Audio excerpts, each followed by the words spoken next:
Hey guys, welcome back and thanks for joining. So Jan and I are back home here in the Aussie land in Queensland for now, after having visited the Philippines for the last few weeks. And let me tell you, when I go back, it certainly is a culture shock. And a culture shock in a good way. Let me explain. Because the generic sentiment here in the West, amongst people in the West, my experience is in my immediate circles, whether it's friends, family, colleagues, is that the Philippines or a country similar to it are shitholes. I'm just going to be flat out and say it. That's what we, generally as a population of Westerners, think about other countries that aren't our own, other systems and other ways of life that aren't our own. And we tend not to be able to see the thorn in our own eye, but we want to take it out of somebody else's. So I'm here to argue on the contrary and to put it to you that when people ask me, why would you want to go to the country like Philippines, let alone live there? Well, I'm going to ask you the same question. Why would you want to live in a country like Australia and stay here? Because ultimately, you and I living here are not free. Okay? We're not free. And we're all renting our lives to a majority extent. Some less than others, but majority is owned by somebody else. And I mean that literally. Like, I literally mean we are slaves to a system not of our choosing. Because every week, something is due. Every month, multiple things are coming out. You wake up, and before you've even done anything, you already owe. You're already in debt. And that is normal, apparently. That's just how life is now. I'm here to say, no, guys, that's not normal. That's not how it's meant to be. And I was watching something the other day while I was having my lunch, and someone said, right, this YouTuber or whoever said, we really need to go back to basics. We need to go back to hunting. We need to go back to fishing, growing our own food, and building something that is truly our own, which I argue in Australia, you simply cannot do. Because no matter what infrastructure you have, no matter what you build here, you don't truly own it. Okay? And I was like, well, yeah, this is a great suggestion. This is what we've been trying to do for a very long time. And it just goes to show how difficult it is to achieve here, right? Because alternatively, what are we really doing? Like, seriously, what are we really doing with our lives, guys? Whether you have an inside job, whether you have an outside job, let's face it, 90% of what we do is not really meaningful work.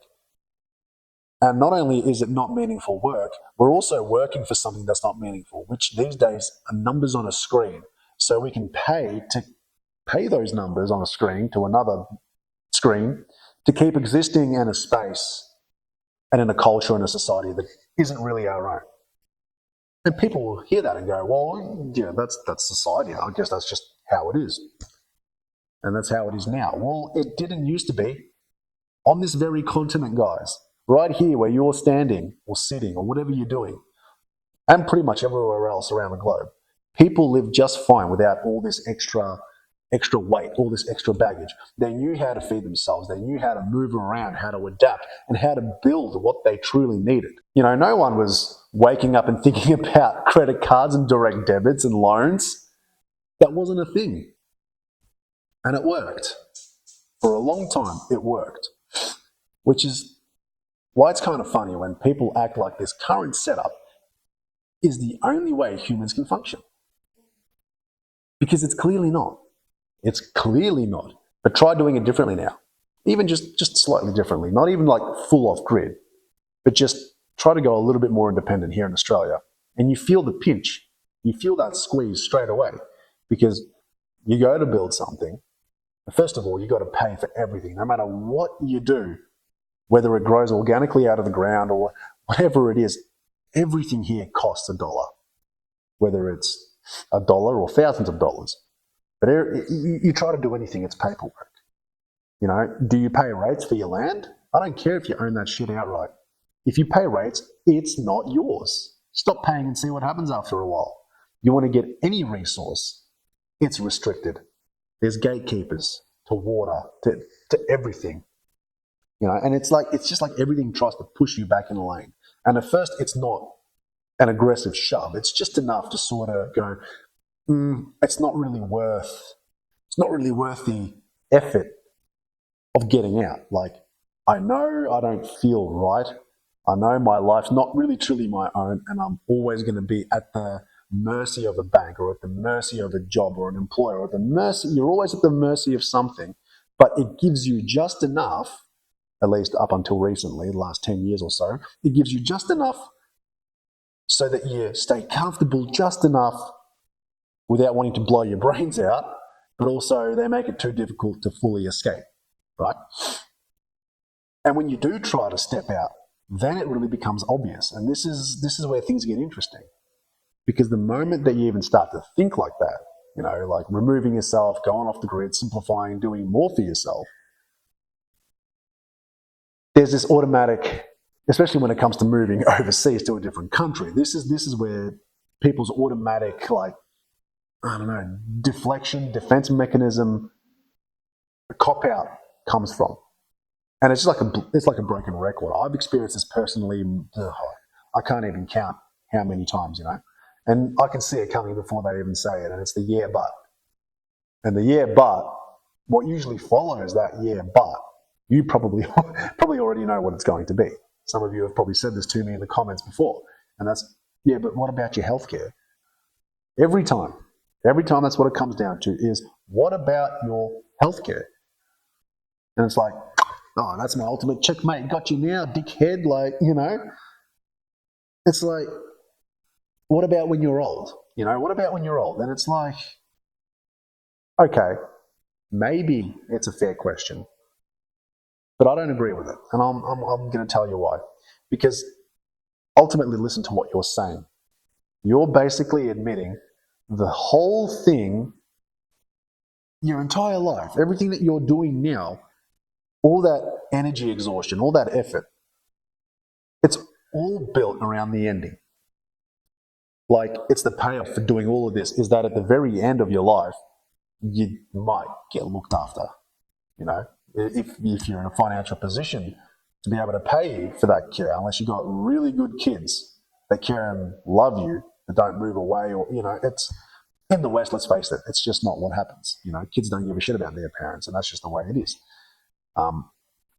Everybody's in it for themselves. And I'm not putting the blame on the parents. I'm not putting the blame on the kids. That's the way our system is designed. It's designed for everyone to become selfish, to grind, because it's just too hard.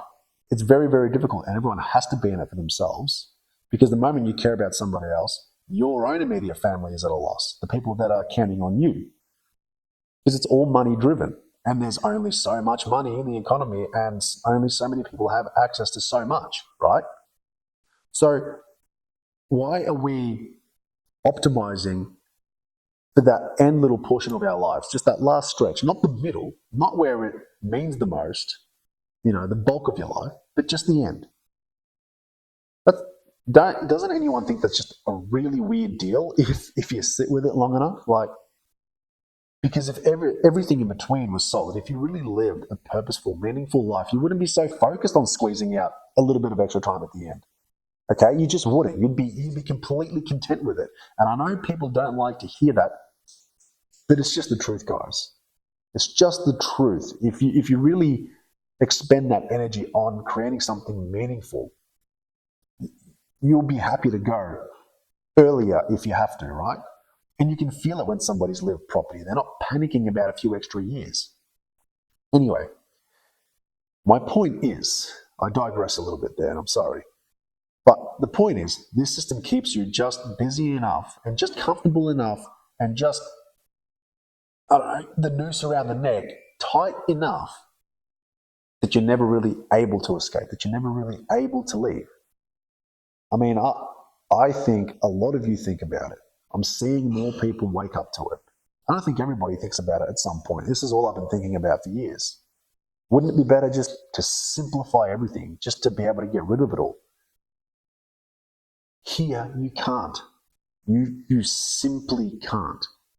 You can do things to make it less burdensome, but you never, ever truly live like a free human being. You never become a free soul, because your brain automatically goes back to, yeah, but then I need money. Yeah, but what about the rules and the regulations and the red tape and the what if, what if, what if, what if? And it makes everything outside feel harder to reach. But if you stay inside, you just keep perpetuating it in your work, pay, maintain, repeat. Work, pay, maintain, repeat. And look, I'm not saying, look, I'm definitely not saying that everyone, all of you watching, everybody out there needs to just go and disappear into the bush tomorrow, because I know that's not realistic. But what I'm saying is that it should bother you a little bit that the more natural way of living is basically off limits unless you fight for it.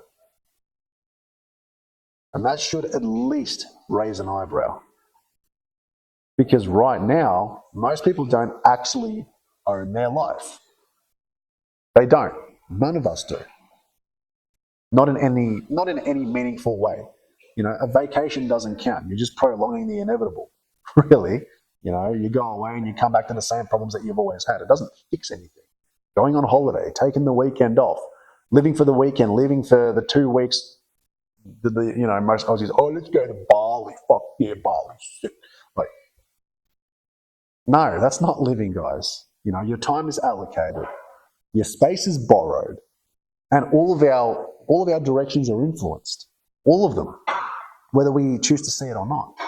And yeah, I know you can do well inside that. Plenty of people do, and that is the minority, right? And a lot of people like to base their potential on the 1%. And let me put it to you, you ain't going to be part of that 1%. You're always going to have that feeling that you're stuck. You're always going to be maintaining something more than you're actually living it in this way of life. So I don't know. Look, for me, I guess I'd rather just have something that feels mine, even if it's rough, even if it's not as polished as this, but at least it's real. It's real life. And at least I got to choose it. And I think that's the main thing there is here you wouldn't be allowed to live the way that you want. And I think that dragging things out just at the end of your life, just to say you lasted a little bit longer, that's just not convincing enough to me. Not if the middle wasn't lived properly, not if it was meaningful, not if it was lived right. Anyway, that's where I'm at with this. Curious where you sit, so drop it below. I do my best to read it all, and yeah, I'll see you in the next one.